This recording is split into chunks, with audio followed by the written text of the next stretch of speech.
타임머신이 있다면 여러분은 언제로 가고 싶으세요? 과거로 가고 싶으세요? 미래로 가고 싶으세요? 사실 우리는 이미 매일 타임머신을 타고 있습니다.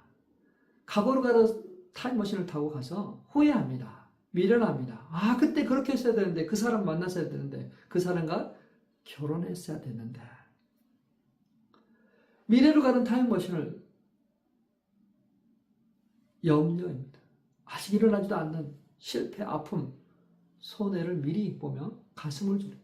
놀랍지 않아요? 우리는 매일 시간 여행을 하고 있습니다. 그런데 한번 생각해 보세요. 아직 오지 않는 미래를 놓고 미리 염려할 수 있다면, 아직 오지 않는 미래를 미리 감사할 수도 있지 않을까요? 놀랍게도 우리는 미리 염려하는 데는 세계 챔피언 수준. 그러나 미리 감사하는 초보 단계에 있습니다. 이번 추수감사주의를 계기로 완전히 바뀌길 바랍니다. 염려는 초보가 되고 미리 감사는 프로가 되기를 축원합니다. 한번 따라해 볼까요? 염려는 초보, 감사는 프로. 우리는 그럼 왜 이렇게 미리 염려를 잘 할까요? 첫째, 인간의 타락한 본성 때문입니다. 에덴 동산에서 인간은 하나님처럼 되고자 했습니다. 하나님을 믿고 의지하는 존재가 아니라 하나님으로부터 독립된 신이 되고 싶어 했습니다. 그 결과 하나님과 단절되었습니다. 죄인으로서의 삶을 살게 되었습니다. 불신의 DNA 물려받았습니다. 마치 유전적으로 후손들에게 전달되는 것처럼 우리의 죄가 우리 후손들에게 번창했습니다. 자, 그 죄로 인해서 불신함, 또 염려가 생기기 시작했어요. 둘째, 인간의 생존 본능 때문입니다. 하나님의 보호를 의심하는 인간은 스스로 자신을 지키려고 했어요. 자식으로 지키고 보호하는 생존 본능에서 나온 것. 인간의 뇌 속에는 편도체라는 기관이 있습니다. 이 편도체 속에 위험 가능성이 1%만 있어도 100%인 것처럼 반응을 합니다. 그래서 아직 일어나지도 않는 이를 걱정하고 최악의 상황을 생각하면서 고통합니다. 염려는 무거운 짐과 같습니다. 아직 일어나지도 않는 일입니다. 어쩌면 영영 일어나지도 않을 수도 있습니다. 지금 이 순간 우리는 그 염려의 짐을 지고 있습니다.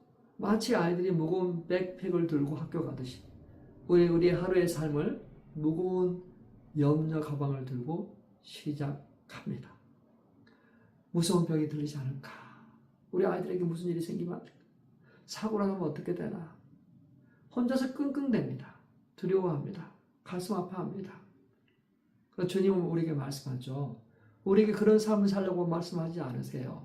수고하고 무거운 짐진 자들아 다 내게로 오라. 내가 너희를 쉬게 하리라. 야, 염려의 짐을 우리 주님께서는 내려놓기를 원하시는 거죠. 염려하지 마. 염려하지 말아라. 너희가 염려한다고 하나라도 변하게 하는 거 없잖아요. 염려하지 말아라. 나를 믿어라. 자, 두 번째, 염려와 미리 감사는 같은 미래입니다. 근데 안전이 다른 화면 선택이에요. 오늘 본문은 말합니다. 아무것도 조금도 단 한 가지도 염려하지 말아라. 대신에 모든 일, 바라는 것을 기도와 간구로 감사함으로 아뢰라. 자, 염려는 하나님이 안 계신 세상이죠. 안 계신 세상을 바라봅니다. 그래서 무섭고 어둡고 절망적이죠. 염려는 하나님이 없는 미래입니다.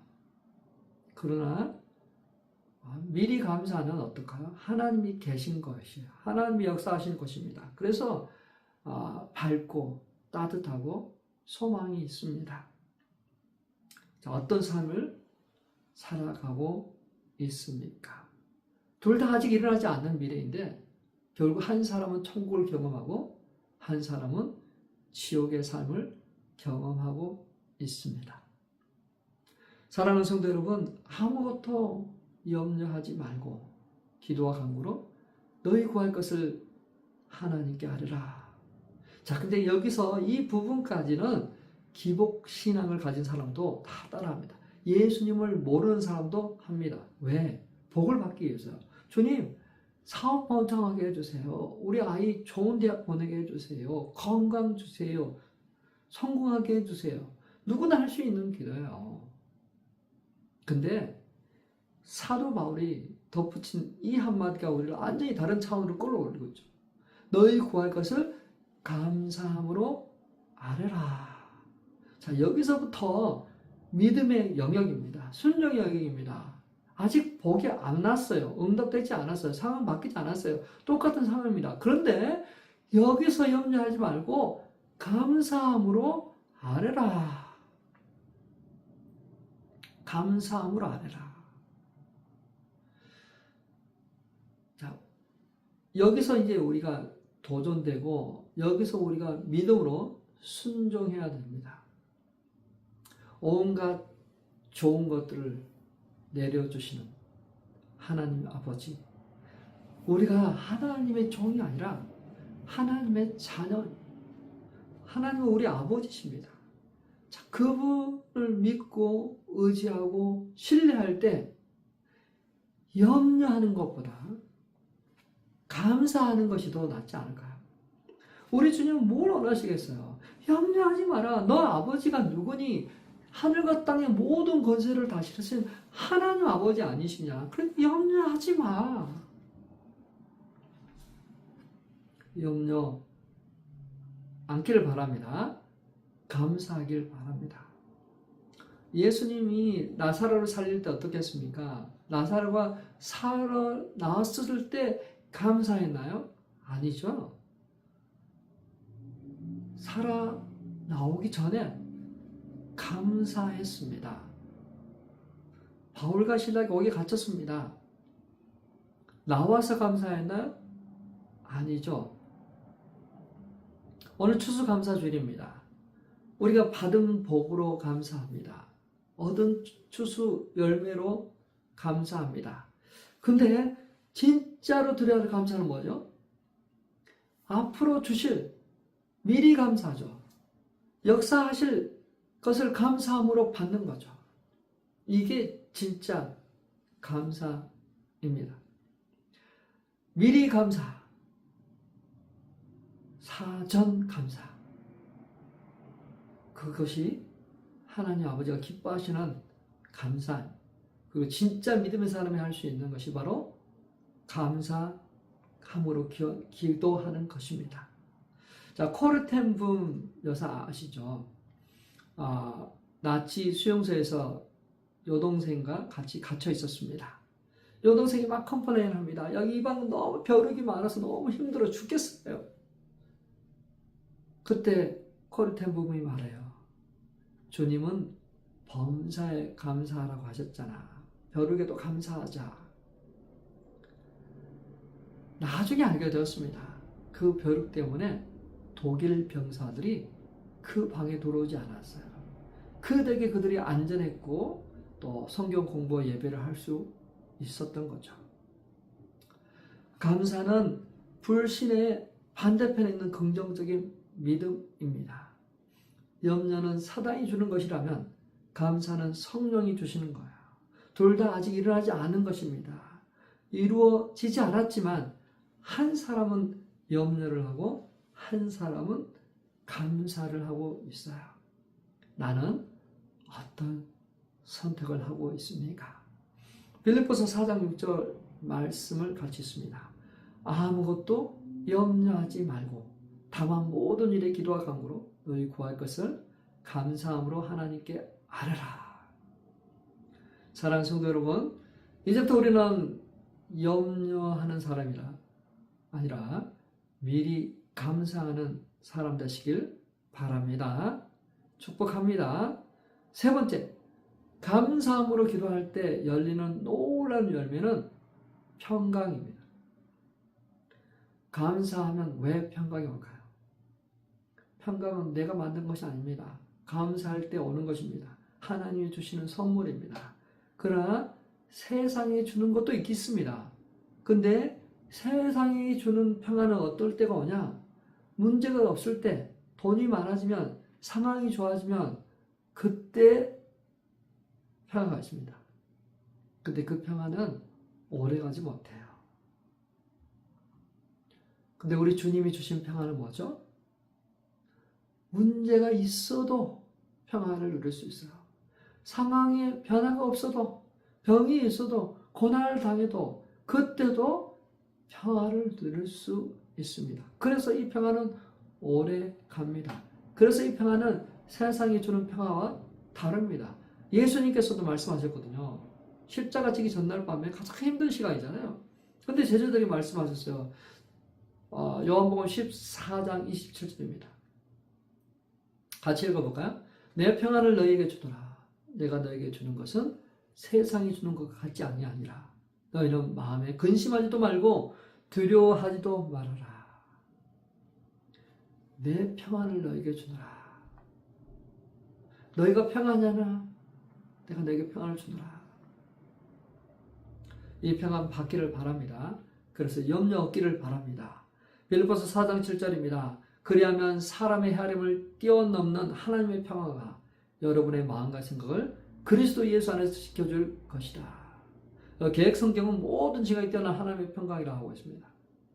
사랑하는 성도 여러분, 이제 말로만 감사합니다 고백하지 마시고 우리 한번 결단했으면 좋겠어요. 한 가지만 한번 적용했으면 좋겠습니다. 지금 이 순간에 가장 염려하는 것이 무엇입니까? 한 가지 떠올려보세요. 사업, 자녀, 건강, 관계, 재정. 자, 어떤 것이 염려가 되고 있습니까? 자, 그럼 이제 기도해 보죠. 하나님 아버지 감사합니다. 아직 보이지 않지만 주님께서 가장 좋은 곳으로 예비하실 줄 믿습니다. 이미 다 주신 줄 믿고 감사드립니다. 자, 이러한 기도를 오늘서부터 한번 들었으면 좋겠어요. 반복해서 들었으면 좋겠습니다. 한 주간 이렇게 감사하는 삶을 들었다가 다음 주일에 왔었을 때 하나님의 평강이 어떻게 내 마음 가운데 지켜졌는지 나눴으면 좋겠습니다. 미리 염려하는 사람은 지옥을 경험하고 미리 감사하는 사람은 천국을 경험합니다. 우리는 매일 타임머신을 타고 여행을 하는데 감사 타임머신을 타기 바랍니다. 과거로 가서 감사하고 미래로 가서 감사할 모든 것에 감사할 수 있는 모든 것이 은혜입니다. 오늘부터 염려는 초보, 미리 감사는 프로 되시기를 축원합니다. 다시 한번 따라해 볼까요? 염려는 초보, 미리 감사는 프로. 그리스도 안에서 우리는 그러한 삶을 살 수 있습니다. 그러한 삶 살기를 축원합니다. 끝으로 미리 감사를 실천했던 분의 간증을 나눌까 합니다. 2008년 글로벌 금융위기 때 박점식 씨는 50대 중반이었습니다. 사업이 망했습니다. 빚이 18억 원. 아내는 암상기 의심 진단 받았습니다. 아들은 장애가 있고 교회 나오지 않을 때입니다. 그때 그들은 주일 예배 시간에 오늘 본문 빌립보서 4장 6절 7절을 받았습니다. 너희 구할 것을 감사함으로 하나님께 알아라. 그래서 그들은 그렇게 하기로 했습니다. 매일 저녁 감사 노트를 쓰기로 했습니다. 일기를 쓰기로 했어요. 그날 쓴 일기입니다. 11월 15일 18억 원의 빚이 깨끗이 갚아진 거 감사합니다. 새로 시작하는 사업이 번창하게 하시니 감사합니다. 아내의 암 진단이 오진으로 판명된 거 감사합니다. 아들이 예수 잘 믿고 목회자 된 거 감사합니다. 이런 식으로 매일 감사 노트를 썼습니다. 어떤 날은 정말 쓰기 힘들었어요. 그러나 포기하지 않았습니다. 어떤 결과가 있었을까요? 마음에 알 수 없는 평안이 밀려왔을 겁니다. 그리고 기도 응답들이 나타나기 시작했어요. 빚은 다 갚아지고 그의 안에 앉은다는 종량으로 바뀌었어요. 아들은 예수 믿을 뿐만 아니라 목회자가 되었어요. 그의 새로운 사업체는 번창했습니다. 직원들과 같이 감사 노트를 쓰면서 새로운 문화를 만들어가고 있습니다. 박점식 씨는 나중에 장로님이 되었어요. 고백합니다. 염려는 미래의 불행을 미리 빌려다가 이자까지 붙여서 괴로워하는 것입니다. 그러나 감사는 미래의 축복을 미리 땡겨와서 이자까지 붙여가며 지금 기뻐하고 감사하는, 나는 후자를 선택했습니다. 미리 감사했던 장로님, 18억의 빚이 다 갚아지고 놀란 것을 경험한 거죠. 미리 감사의 프로가 되었습니다. 우리도 미리 감사의 프로가 되었으면 좋겠습니다. 미리 감사하는 노트를 썼으면 좋겠습니다. 기억하세요. 우리는 매일 둘 중 하나를 선택하고 있습니다. 염려입니까? 감사입니까? 오늘부터 미리 감사하는 프로 되시길 바랍니다. 미리 감사하는 성도 되시길 바랍니다. 미리 감사하는 지혜로운 자 되시길 바랍니다. 미리 감사하는 믿음의 사람 되길 바랍니다. 미리 감사하는 그러한 우리 되길 주님의 이름으로 축원합니다.